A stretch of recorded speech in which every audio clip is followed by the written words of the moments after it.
Welcome to Behavioral Health Today, a podcast brought to you by the Triad Network. This podcast is designed to share trending topics occurring within the world and our communities and bring them a behavioral and mental health perspective. Welcome to BHT Bytes. I'm your host, Peter Fenger, and I'm joined by Sharlee Dixon. Hey, Sharlee, how you doing? I'm doing well, Peter. How are you? I'm doing great, because today is a very special milestone. It is our 400th show. For over 5 years, I've been a part of the show, first as producer and now as co-host, and it's been an incredible journey. But none of it would be possible without you, our listeners, so we're so grateful for your support and so glad that you've been with us each step of the way. For today's episode, I really just wanted to take a moment to pause and reflect on where we started, what's changed, some of our favorite memories. Our podcast has always been a reflection of the Triad brand and its mission. We want to help people, and I hope that this podcast has helped folks discover something new about themselves or in the field of behavioral health. I know we've definitely learned a lot on our end. Yeah, we definitely have. And you brought it to my attention that I started around episode 267, which is it's just kind of crazy that I've been around for almost half of the lifetime of the show. Yeah, that's right. We were talking beforehand. I was just shocked that, you have been around here for almost half its time. And I know, Mhm. we had a pretty good greased wheel by the time we got here, but we've also innovated. Yeah. You and I have had a chance to participate in our BHT Bytes episodes that we're doing Mhm. today here. You've had a chance to kind of engage in some of our other episodes. And we've also sort of expanded it into our work with the Triad Summits as well. So very appreciative for your help there, and very excited that we get to continue doing this great work. I know that Brandon, our CEO and sort of our North Star here at Triad, he said, as we've worked with the podcast and tried to build it, it's easy to start a podcast, but it's hard to maintain consistency. And to its credit, we've remained committed to our weekly shows, bringing diversity of guests and innovative thought leaders. And look, we're here at 400. That's crazy. I couldn't have imagined when we started this what that would have been like. But looking back at when you started, Sharlee, what do you remember about your early days? We were speaking out before the show. I didn't really have much experience here. And so I feel like I've grown just so much in the, 100 or so episodes that we've done on top of the summits that I've been able to participate in. And so just reflecting on the amount of change that has happened, not just in myself, but also with the show, like we've evolved. We've been able to not just do our regular weekly shows, but we've added in the BHT Bytes. Yes. And that took a different turn because it's more like just what our thoughts are kind of bouncing off of each other back and That's right. forth. And while we do kind of put a piece into our shows, just talking to each other brings a different element, I think, to how the show is run. On top of the clinician series is adding in the social media stuff that's been added recently with YouTube. So just watching all of that transpire over my time with the show it's been pretty cool to be a part of. Yeah, it has been special. I mean, look, I've been here for 5 years and really seen it grow. And the impact it's made on my life, not just, my day-to-day stuff, because I do work on the podcast pretty regularly, but just in my life, by being able to meet so many different guests, both as producers sitting in as shows and also being able to actually conduct the interviews now as host. It's really made a profound change in my life. I feel like it's been a huge part of my psychoeducation, but it's Absolutely. also really asked me to kind of look deeper into myself. It's asked me to kind of remove the stigma around mental health. I know Mm-hmm. myself have been a strong participation into a support group that I hear locally. And I've actually stepped into a facilitator role, which I'm very excited about. And I Congratulations. appreciate all of your help, Sharlee, with the letter of recommendation there. Absolutely. So it's been a great and exciting and challenging Mhm. and interesting journey that it's brought me.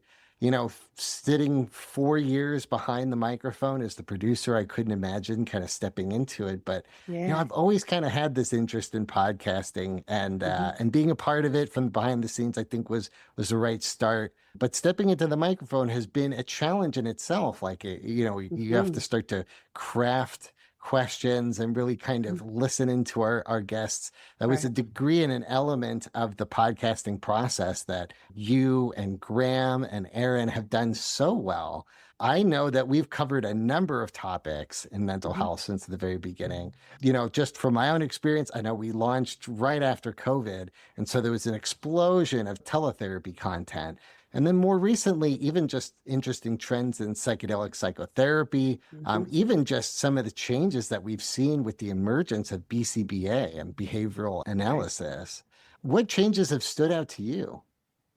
Really, just like you mentioned, the accessibility. So not just with teletherapy, not just people being able to access mental health care online, but just all types of therapy. I don't remember if you and I talked about this, but I'm actually even doing virtual physical therapy. Like, who even knew just a few Wow. years ago that that was even possible? And it's actually working. So just it Wow. brings access to people who aren't necessarily don't always have the time. Again, I'm doing 5 million things in a day, and I just do my physical therapy online in the evening, and I don't have to go anywhere. I can just do it in the comfort of my own home. So just being able to, access mental health care, access physical health care. You can even go to your doctor online now. So when we speak of, those trends, I think that that is a huge one, being able to not just have to go out for care, but being able to bring care into your own home.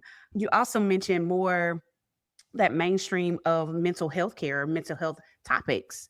Now it doesn't feel as taboo to say, I am having trouble with anxiety or I'm feeling a little depressed today. And so I think just being able to discuss it, being able to be more open about what's happening in our everyday lives has really changed people's, perspective on things.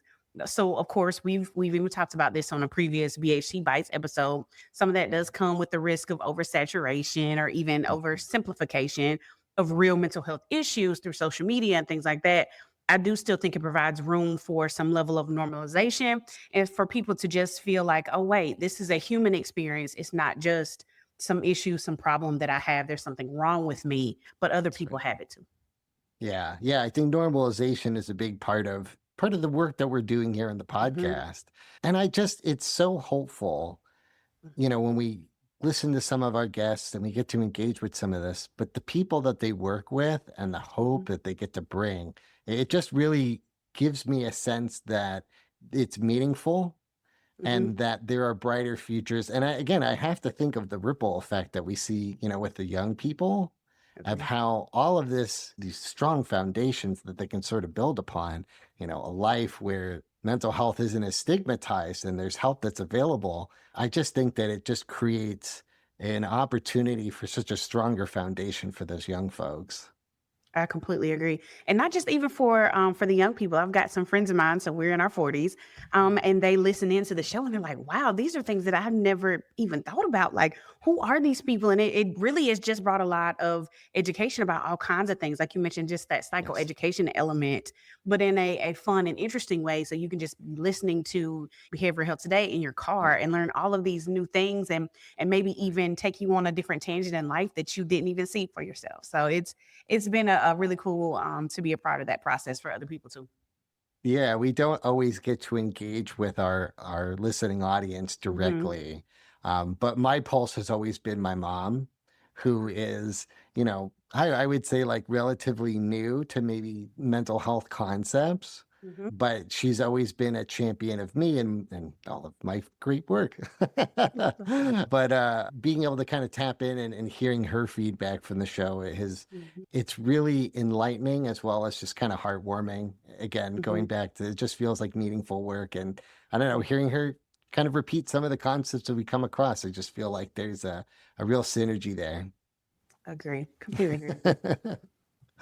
So I know one of the most exciting extensions of this podcast has been our Triad Summit. Hmm. That is our virtual live event where we bring together thought leaders and we give our audience a chance to engage with them. So we even provide an opportunity at the end of each presentation for Q&A. It's a lot of fun. I know started as, again, producer for the role, and started step into almost like a jack of all trades. I'm Hmm. managing, producing, bringing on guests, and even hosting the event. we've had an opportunity to kind of work together. And I so appreciate your contribution because you're Mhm. actually a really important part of the process of being able to host the live interview segment where Mhm. we kind of do what we do here, but we have an opportunity to one kind of go into a more clinical side and also have a chance for our audience to engage. Right. What do you think has made the summit such a unique and engaging experience for presenters and participants? What's your take on it? Well, as someone prior to now, it's been a few years since I've done any type of conference, CEU type event.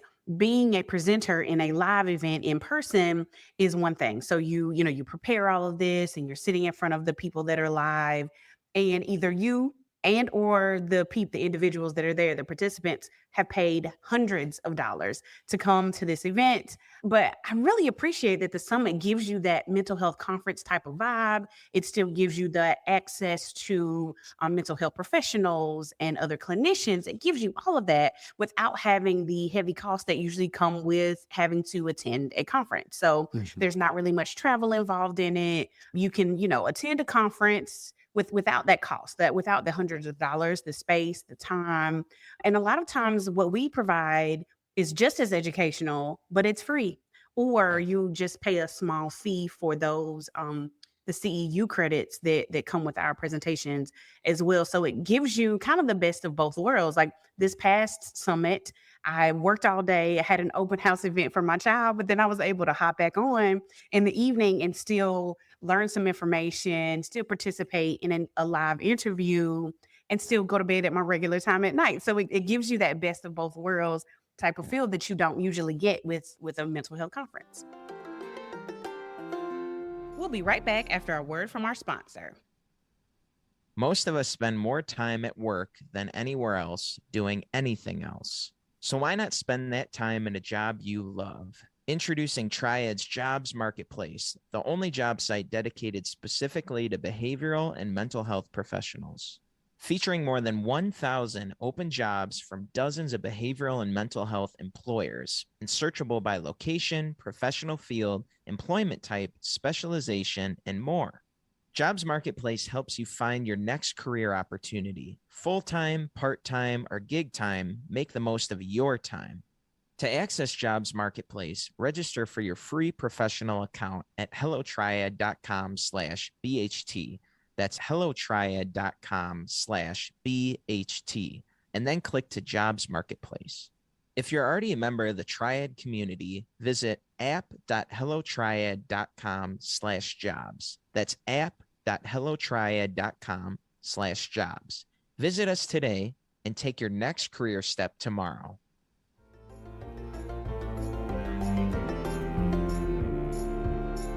Yeah, and what I so appreciate about the live event is really that engagement with the audience. I Mm, know putting together questions and putting together outlines is kind of what we do here on our mhm. show. But having that live element of being able to engage with the audience really Yeah. gets questions that I Mhm. hadn't thought of. I kind of pride myself on being able to ask a good question. You're You've great read, at it. we participate in all of our outlines, but they really go in places that I feel like are very relevant. Mhm. I think they're asking the right questions that those that are practitioners are looking for, and so I've so Right. appreciated the engagement from our audience. And our speakers have been so generous at being able to donate their time and being able to put together these incredible presentations. One of the things I try to really lean on is trying to put together a well-rounded summit of Mhm. topics and speakers. I know, we've had some really great presenters in the past. I can name off a couple. Dana Crawford and Mhm. Yeah. bias reduction theory, I thought was very interesting and really kind of talking about where we have our biases and how they kind of show up and really Mhm. doing the work in a clinical sense that kind of highlights the tough part where we can say we've got biases and how we can kind of create a little bit more awareness around that. Right. Just kind of mentioning the one that we just had this August, religious trauma, and having Anne Mhm. Russo come back on and talk about that was really interesting. Again, I think she's kind of nailing it on such a degree of, we can sort of treat some of this stuff from a symptom base, But when Right. we start to dig a little bit deeper, we can really find some sources of this, and being really compassionate about how to kind of address some of those things as people are kind Mhm. of unpacking. So again, the summit has been a really interesting chance for us to get new research, and to Yeah. engage with speakers in a totally different way. And being able to add that audience participation has been a lot of fun. And I think it just kind of takes the whole process of what we're doing on the podcast and kind of adds a totally different element to it. It absolutely does. And as a person that was, doing those live interviews, and you could see, of course, that the questions are coming through at the bottom. You're like, oh man, I want to stop what I'm doing right now. I want to ask this particular question because it's Right. going somewhere that, like you said, I may not have gone otherwise. My mind may not have gone to that particular thought, but it makes complete sense. It's coming Right. from, like you said, other practitioners who are doing this work every day, and there are things that I may not even catch, or you may not catch while we're doing our research and writing up our questions and things like that, preparing. And so it has been really nice to hear from folks while we're doing it, having that Yeah. instant kind of feedback, and connection with listeners. Yeah, that's right. And, again, this all just goes back to what we're doing here in the podcast. We're really trying to come up with innovative ways for us to Mhm. kind of expand our message, and do what we're doing to a bigger audience. So that's been very cool. And I know there has been some changes. This includes the loss of Dr. Graham Taylor as one of our hosts, who is so, so incredible. And we're very fortunate that he was able to participate and really be the voice of BHT Mhm. for so long. Dr. Aaron Elmore also contributed to this in different ways, but we've really prided ourselves in sort of a diversity of voices. As we've grown and shifted, it's given me an opportunity to kind of step into the mic. Mhm. It's given you, Sharlee, a chance to kind of step and be the face of our show. And again, tough as it was to kind of go through those transitions, I've so appreciated to sort of watch our podcast kind of grow. I mean, even Mhm. just working with you, Sharlee, as producer, and again co-host, has been so much fun. I know, even just being able to rely on you, like knowing what we have and kind of the relationships that we have here on the podcast, Yeah. and kind of taking it into that live event. I know, I mean, there are times when, I'm sort of like sending you signals through our documents, and you're kind of Mhm. picking it up, and I'm like, man, I'm just so appreciative of you, and being able to contribute with you. So it's given us a chance to kind of move the show forward. But I want to ask you, Sure. how do you see some of these transitions shaping the show as we move forward? Absolutely. You mentioned Dr. Graham Taylor, his leaving. And I remember I honestly didn't even realize that it was a real interview that was going to be published or broadcast or released. And so I'm thinking I'm just talking to Graham, and we're just, chatting it up, just talking about my life and the things that I've experienced. And when you guys said that it was going to be posted, I was like, Graham, I don't know about this. Like, I'm nowhere near as good as you. You and Aaron are doctors. I am Yeah, not. I am not just a social worker, but I'm a social worker. I am in the field every day. I am, kind of that boots on the ground version absolutely. of a clinician. I am in it with the people every day, and dealing with all of the things all of the time. And I'm a mom, and I'm just regular. And so how am I the one that gets to do this? It feels, I don't know, it just feels like some level of joy every time I'm here and doing this, and even the extra stuff that, when we're doing an extra show or doing the summit, it just has broadened my horizons. And I think I remember telling you in my first conversation that I had with you, Peter, I'm really just nosy. And I just really like to talk to people. So this Yeah, is going to be perfect for me. yeah, So it really has. And I just have enjoyed chatting, not just with you, but with all of our guests each time. There has been so many guests and so many topics and things that I had no idea about. I've spent hours researching and really teaching myself some topics and just things that I had no idea about. And so being mm, able to take that childlike innocence or experience or looking at new ideas has really helped me to not just grow as a person, but even as a mhm, clinician. I am able to see things in people that I did not see before. And so it's been great at broadening just who I am as a person, but also my work and the work that I do with the people in the community every day. And so I've had that experience with some amazing guests, so far. And I'll say if I'm speaking probably of my favorite, all of them have been great. Sorry, guys. But Christina Rasmussen is probably at the top of my list. Just her education. And that's what I'll say this was. Yes, it was a conversation that we had multiple, but it was an education as well, just an acceptance of that invisible loss, that sense that we have all experienced grief, like in the form of feeling abandoned or isolated or rejected. That's a pure human experience that all of us have had. And it has changed how I see myself and how I really express that to other people. So not only has this been just an expression or deepening into my nosiness, Mhm. it's something that makes me a great social worker is just my curiosity level, but it really has changed how I've seen the world and how I see others. And so it has been it's been a true great experience for me. Yeah, I would really echo again. That is a guess that really comes back to my mind. Mhm. Christina's interview was fantastic. I will encourage listeners to go and check it out. Sharlee and Yeah. Christina did a great job. I know she came back for a Mhm. clinician series episode, which was incredible just to see how to do the work, the nuts and bolts there.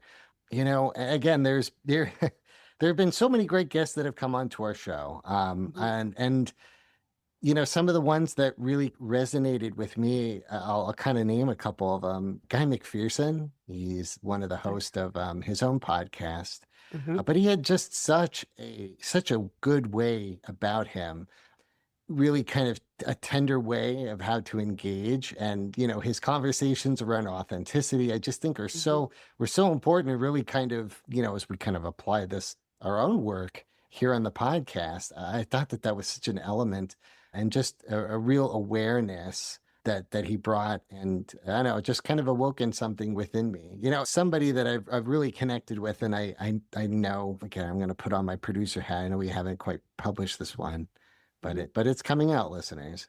But was my interview with Yuri Mello. He is the creator of School Pulse. School Pulse is a preventative program for high school students, teenagers, etc.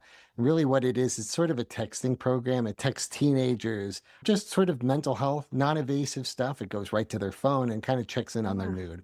The whole idea Wow. is that it is a tool in order to prevent mental health crisis.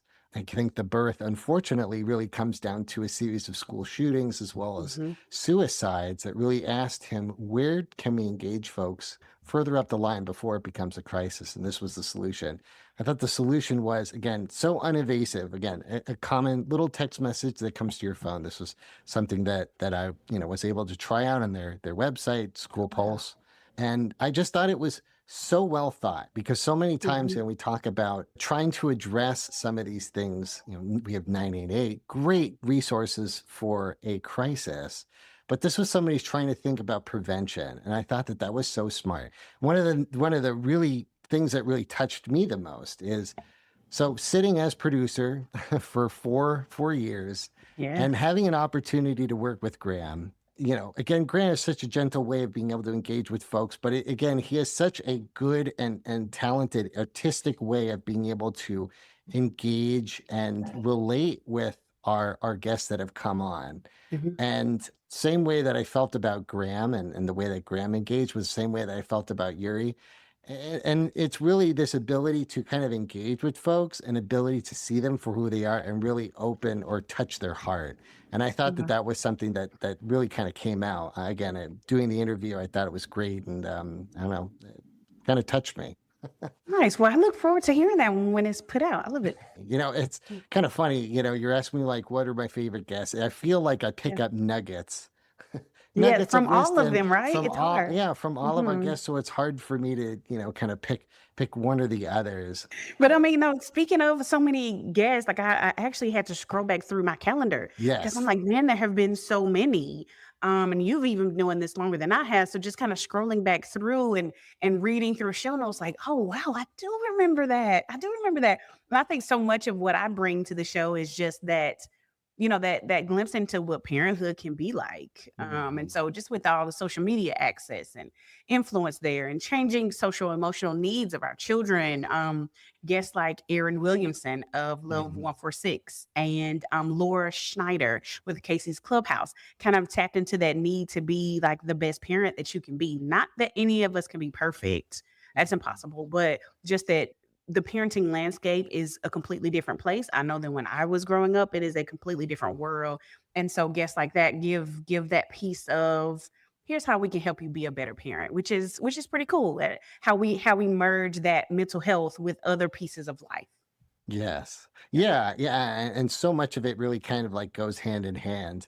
Mhm. Um, Again, I think that those are great examples of just some of the new resources that parents have. Again, Right. it Oh can yeah. be kind of isolating and we Mhm. might be a little bit myopic. Hopefully, our podcast can offer maybe a couple different perspectives and resources for folks. But you're right, like, in the ability to be able to take nuggets of wisdom from each episode, I also Mhm. feel like, you know, hopefully our guests feel the same way. But when we come on, we can kind of get a sense of people's hearts Absolutely. and Yeah. and the work that they do. And I know we've had so many people where you can see sort of the compassion and the Mhm. empathy kind of come from it. Yeah. Yeah. Yeah, Yeah. that's been a very special moment of doing this show. It really has. It really has. Yeah. Yeah. As we celebrate 400 episodes, it's exciting to think about the future. What are you most hopeful as we continue growing in the show? How do we keep building on this foundation and listeners in meaningful ways? What do you think? I think I am most hopeful for just that continued sense of not just newness, but really being able to tap into the human experience. I think a lot of Mm, what makes our show a good one is we don't just have one focus other than behavioral health or mental health. Like we dig into lots of different pieces. And so that level of diversity that we've been able mm, to cultivate here is something that I hope that we continue to do. Just being able to be open to new types of guests, new ideas about things that we hadn't thought about before. And so just being open to new experiences. And so I'm looking forward to continuing to be able to grow in that way and tap into some things that I knew nothing about. It's exciting to me to think about that. yeah, again, I know you kind of mentioned earlier about, the sense that this podcast offers an opportunity for us to kind of stroke our curiosity. And again, Absolutely. as we kind of do this show, it kind of feels like fun. It feels It like does. play, like we're able to Yeah. kind of play. And I know that there's a lot of work that kind of goes into each Mhm. episode and can kind of get a little humbug at times. But I'm very grateful to be able to do this show. Mhm. It does feel like fun and feels It like does. play. It also feels like we have an opportunity to do a service. One of the things that I'm starting to hear more and more is this trend of overdiagnosis. Mhm. We can sort of generalize or kind of dumb down certain terms, and it's easy for people to kind of fall out into this identity.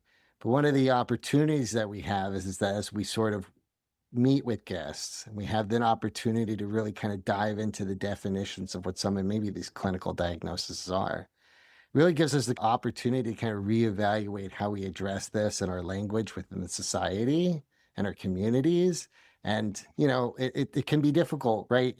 How does a practitioner kind of deal with this on an individual level without coming across as Dismissive. not compassionate, dismissive, Mhm. right? Mhm. Exactly. And I don't know. Part of it, I think, is the education. Part of Peace. it Yeah. is maybe kind of going back to the clinical diagnoses and stuff like this. But I think part of the service and the opportunity that we have in being able to kind of craft our shows is an opportunity to give folks a little bit more information. Mhm. Understand that it can be part of a human experience. It doesn't necessarily have to be a clinical one. Yeah, I don't know, an opportunity for us to maybe kind of rethink of what this looks like in the future Absolutely. and how our society might be able to come together and engage in community. Absolutely. We've talked about this before, just that oversaturation could be a negative thing, but also at the same time, it does lessen the stigma and just Yes. provide more education. So I think that at some point it will kind of level itself out a bit. And so I'm Mhm. I'm excited to see where that goes, Yeah. not just for our show, but just, for society in general. And having a piece of that is pretty Mhm. cool too. Yeah. Yeah. And I know, and even just in the diversity of guests that we've had, it was really kind of tuned me into the number of levels of healing. The show has Absolutely. really brought on other experts that go beyond just talk therapy. And Right. there's incredible work that's going on in talk therapy, but it has been very enlightening to see sort of this wellness community kind of Hmm. expand in other areas to where you don't have to be so one dimensional. Look, we can approach it from talk therapy, or we can try some of these other somatic techniques. And I Right. think it all kind of brings towards healing. This milestone really belongs to our listeners. You've tuned in and shared our episode and grown with us through challenging times. We've had topics from teletherapy to psychedelic psychotherapy, and from our podcast to the live summit. This journey has been about connection and growth, and we're so grateful to have you share it with us. Here's to 400 episodes and to the next 400, full with new voices, new ideas, and new ways to help people help people. Thank you for being a part of our BHT community, and we hope to see you next time on Behavioral Health Today. We appreciate all the support from our community, and if you like our show, one of the best ways you can support it is by giving us a 5-star rating and leaving a review. Behavioral Health Today is a podcast part of the Triad Behavioral Health Network, all rights reserved.